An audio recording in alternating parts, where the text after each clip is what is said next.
பழக்கங்களை பற்றி நான் எப்படி கற்றுக்கொண்டேன்? James clear. என் வாழ்க்கையில் ஒரு ஒழுங்கை கொண்டு வருவதன் மீது நான் கவனம் செலுத்த தொடங்கினேன். என்னுடைய சக மாணவர்கள் தினமும் இரவில் நெடுநேரம் விழித்திருந்து கணினி விளையாட்டுக்களை விளையாடிய போது நான் நல்ல உறக்க பழக்கங்களை வளர்த்து கொண்டு ஒவ்வொரு இரவும் சீக்கிரமாகவே தூங்கச் சென்றேன். கல்லூரி விடுதிகளில் மாணவர்களின் அறைகள் பொதுவாக அலங்கோலமாக இருக்கும். எனவே என் அறையை தூய்மையாகவும் நேர்த்தியாகவும் வைத்துக்கொள்வதன் மீது நான் தனிப்பட்ட கவனம் செலுத்தினேன். இவையெல்லாம் மிகச்சிறிய மேம்பாடுகள் தான், ஆனால் என் வாழ்க்கை என்னுடைய கட்டுப்பாட்டில் இருந்தது போன்ற உணர்வை அவை எனக்கு கொடுத்தன. தன்னம்பிக்கை மீண்டும் என்னுள் துளிர்விடத் தொடங்கியது.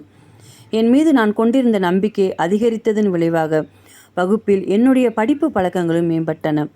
கல்லூரியில் 1ஆம் ஆண்டில் அனைத்து பாடங்களிலும் முதல் நிலையில் நான் தேர்ச்சி பெற்றேன்.